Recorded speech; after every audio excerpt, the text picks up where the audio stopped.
সবাইকে স্বাগত। আপনারা যারা পরীক্ষা দিবেন আপনাদের পরীক্ষাটি এমসিকিউ হবে।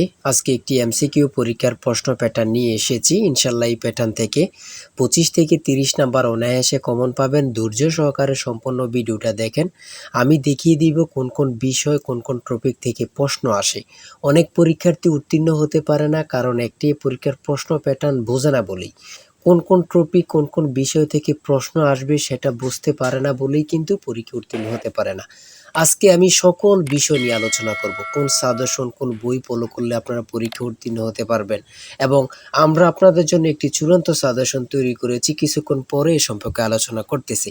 আপনাদের পরীক্ষাটি এমসিকিউ হবে। যেমন এখানে 1 নম্বরে রয়েছে বর্তমান অন্তর্বর্তীকালীন সরকার গঠিত হয়েছিল কত তারিখে। এখানে 4টা অপশন দেয়া থাকবে, যে অপশনটা সঠিক। মনে করেন এখানে এই অপশনটা সঠিক 8 আগস্ট 2024, তাহলে আপনারা বরাট করতে হবে গ নাম্বার। ঠিক আছে, এখানে বরাট করলে আপনারা নাম্বারটি পেয়ে যাবেন।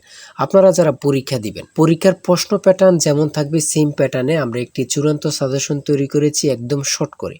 পরীক্ষার প্রশ্ন প্যাটার্ন যেমন থাকবে সেম প্যাটার্নে সাজেশনটি তৈরি করেছি। সাজেশনটি নিতে স্ক্রিনে দেওয়া হোয়াটসঅ্যাপ নাম্বার রয়েছে, ইমো নাম্বার রয়েছে, দুটোর মধ্যে যে কোনো একটি মেসেজ করে সাজেশনটি সংগ্রহ করুন।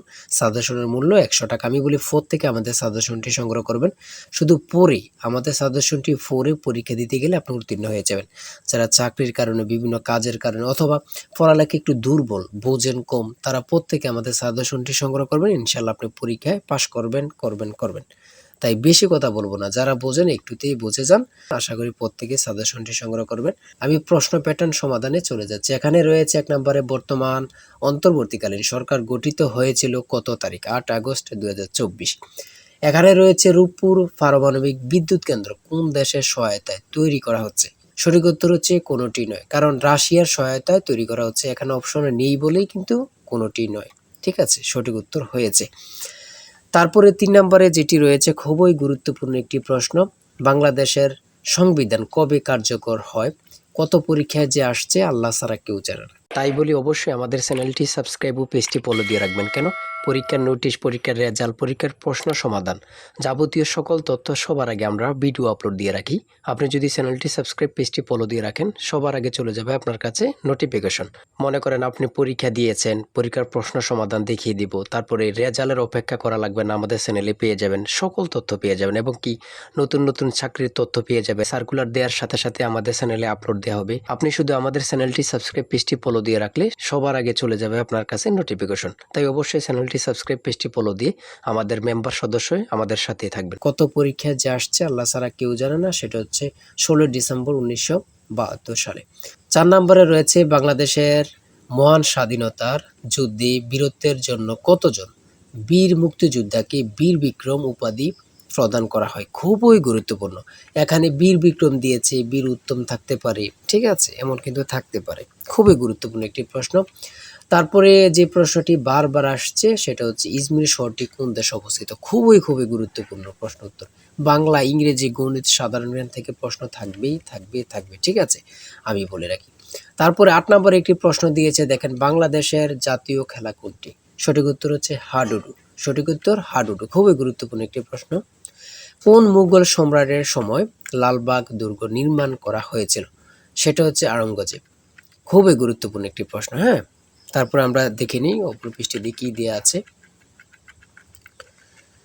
10 নম্বরে রয়েছে বাংলাদেশের আইন অনুযায়ী পুরুষ ও নারীর বিয়ের সর্বনিম্ন বয়স কত। এখানে সর্বপ্রথম বলেছে পুরুষের কত, আমরা জানি পুরুষের কত 21 বছর এবং নারীদের কত 18 বছর। তাহলে এখানে সর্বপ্রথম রয়েছে 21 ও 18।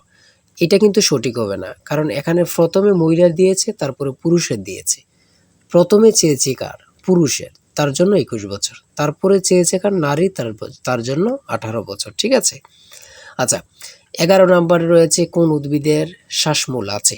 খুবই গুরুত্বপূর্ণ একটি প্রশ্ন। হ্যাঁ, তারপরে 12 নম্বরে রয়েছে কোন ভিটামিনের অভাবে চুল পড়ে যায়। তারপরে 14 নম্বরে রয়েছে ভারত শ্রীলঙ্কাকে পৃথক করেছে কোন প্রণালী। খুবই গুরুত্বপূর্ণ একটি প্রশ্ন। এটা যে কত পরীক্ষা আসছে আল্লাহ ছাড়া কেউ জানে না। বাংলাদেশ কত সালে জাতিসংঘের সদস্য লাভ অথবা সদস্য পদ লাভ করেন। হ্যাঁ, 1974 সালে। বঙ্গভঙ্গ রদ হয় কত সালে। সূর্যের নিকটতম গ্রহ কোনটি। খুবই গুরুত্বপূর্ণ একটি প্রশ্ন। ঠিক আছে। আমি যে প্রশ্নগুলো নিয়ে এসেছি খুবই গুরুত্বপূর্ণ প্রশ্ন। আপনারা প্রত্যেকে আশা করি আমাদের সাজেশনটি সংগ্রহ করবেন। ইনশাআল্লাহ আপনি পরীক্ষায় উত্তীর্ণ হয়ে যাবেন।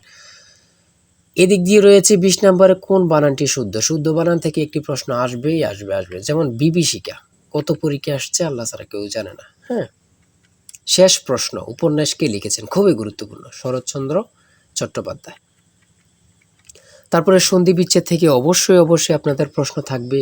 ১০০% শিওর সন্ধি বিচ্ছেদ থেকে থাকবেই থাকবে। বানান শুদ্ধকরণ থেকে অবশ্যই প্রশ্ন থাকবে। আদালত কোন ভাষার শব্দ? যেমন এইটাও বলতে পারে কলম কোন ভাষার শব্দ? তারপরে চশমা কোন ভাষার শব্দ? ভাষা থেকে একটি প্রশ্ন অথবা ২টি প্রশ্ন থাকবে। সমার্থক শব্দ থেকে প্রশ্ন থাকবে। এগুলা থাকবেই থাকবে। বিভিন্ন কবি থেকে অবশ্যই প্রশ্ন থাকবে। ঠিক আছে? এগুলা কিন্তু খুবই গুরুত্বপূর্ণ। আপনারা দেখে যাবেন, খুবই গুরুত্বপূর্ণ। হ্যাঁ? তারপরে রয়েছে ৩০ নম্বরে রয়েছে আকাশ ভেঙে পড়া। বাগধারা থেকে অবশ্যই থাকবে। আমার কথা বুঝতে পারছেন? বাগধারা থেকে অবশ্যই থাকবে। কবিতা থেকে যেমন কপোতাক্ষ নদ কবিতাটি কার লেখা? ঠিক আছে? থাকবে। Identify the correct passive form of this sentence. Do you know them? ইংরেজি ক্ষেত্রে খুবই একদম সহজ থাকবে। এত কঠিন কোনো প্রশ্ন থাকবে না। ঠিক আছে? আপনারা বুঝতে হবে। ঠিক আছে? এত কঠিন কোনো প্রশ্ন থাকবে না। ট্রান্সলেট থেকে ইংরেজি থেকে থাকবে। তারপরে ৩৪ নম্বরে রয়েছে কোন বানানটি সঠিক? ঠিক আছে? সঠিক। আপনারা ট্রান্সলেট থেকেও থাকবে। ঠিক আছে? ইংরেজি পার্ট থেকে ট্রান্সলেট থেকে থাকবে, কারেক্ট থেকে থাকবে। তারপরে ট্রান্সলেট থেকে থাকবে, এটা কিন্তু ১০০% শিওর। আপনারা ভালোভাবে ট্রান্সলেট পড়বেন। লিখিত বলেন আর এমসিকিউ বলেন, ট্রান্সলেট থাকবেই। ঠিক আছে? আর্টিকেল থেকে থাকবে, প্রিপোজিশন থেকে থাকবে ইংরেজি ক্ষেত্রে, এগুলা থাকবে। ভয়েস থেকে থাকবে। তারপরে গণিতের ক্ষেত্রে থাকবে। মান নির্ণয়ের অঙ্ক গণিত থাকবে। মান নির্ণয়ের অঙ্ক থাকবে। হ্যাঁ? ঠিক আছে? আর আমাদের সাজেশনের প্রত্যেকটি প্রশ্নের ব্যাখ্যা ও সমাধান সহ আপনারা পেয়ে যাবেন। তারপরে এখানে রয়েছে ১ কোটিতে কত মিলিয়ন হয়? ১ কোটিতে কত মিলিয়ন হয়? খুবই গুরুত্বপূর্ণ। সেটা হচ্ছে ১০ মিলিয়ন। শতকরা থেকে থাকবে, লাভ ক্ষতি থেকে অবশ্যই থাকবে। ঠিক আছে? অনুপাত থেকে থাকবে, দশমিকের গুণ থাকবে। এটা কিন্তু একদম সহজ। আমি আপনাদেরকে একটু বুঝিয়ে দিই। এখানে ২ দুগুণে ৪, ৪ দুগুণে ৮। দশমিকের পরের সংখ্যাগুলো গুণ করে দিবেন। ২ দুগুণে ৪, ৪ দুগুণে ৮। তাহলে আমরা রেজাল্ট পেলাম কত? ৮। ঠিক আছে? তাহলে দশমিকের পরে কয়টা শূন্য? মানে সংখ্যা ১, ২, ৩, ৪, ৫, ৬। এখন ৬টা পেয়েছি। দশমিকের পরে সংখ্যা পেয়েছি ৬। যদি আমরা এর পূর্বে গুণ করে ৮ পাই, তাহলে ৬টা সংখ্যা হইতে, হ্যাঁ, ৮-এর সাথে কয়টা শূন্য দিতে হবে? ৫টা শূন্য দিলেই কিন্তু আপনার হয়ে যাবে। ঠিক আছে? যেমন ১, ২, ৩, ৪, ৫টা শূন্য আর ৮। সঠিক উত্তর হচ্ছে ক। ঠিক আছে? বুঝলে কিন্তু একদম সহজ এগুলো। এত কঠিন প্রশ্ন থাকবে না। একদম ইজি। কিন্তু আপনারা আনইজি ফিল করবেন। ঠিক আছে? আরে এটা তো পারি কিন্তু মনে আসতেছে না। ভয় পাওয়া যাবে না। ঠিক আছে? নিজেকে শক্ত করতে হবে। পিতা পুত্র থেকে অবশ্যই অঙ্ক ১ নাম্বার থাকবেই থাকবে। ঠিক আছে? জ্যামিতি থেকে অঙ্ক থাকবে। ঘাবড়াতে পারবেন না। অনেকেই ঘাবড়িয়ে যায়। ঠিক আছে? পরীক্ষার হলে ঘাবড়িয়ে যায়। ভয় নিয়ে পেলে তারা কিন্তু পারবে না। ৭৮ ডিগ্রি কোণের সম্পূরক কোণ কত ডিগ্রি? ৭৮ ডিগ্রি কোণের সম্পূরক কোণ কত ডিগ্রি? আমরা জানি সম্পূরক কোণ হচ্ছে ১৮০ ডিগ্রি। আর পূরক কোণ হচ্ছে ৯০ ডিগ্রি। হ্যাঁ? তো সম্পূরক কোণটা ১৮০ ডিগ্রি হলে যদি ১৮০ তে ৭৮ মাইনাস দেন, বাকি যেটা আছে ওটাই হচ্ছে সম্পূরক কোণ। ঠিক আছে? সর্বশেষ রয়েছে ৬০ নম্বরে ১৩ সেন্টিমিটার ব্যাসার্ধের বৃত্তের কেন্দ্র হতে ৫ সেন্টিমিটার দূরত্বে অবস্থিত যে এর দৈর্ঘ্য কত? সেটা হচ্ছে ২৪ সেন্টিমিটার। এতক্ষণ আলোচনা করলাম। যদি ভালো লাগে অবশ্যই আমাদের চ্যানেলটি সাবস্ক্রাইব ও পেজটি ফলো দিয়ে রাখবেন, কেন নেক্সট ভিডিও পাওয়ার জন্য।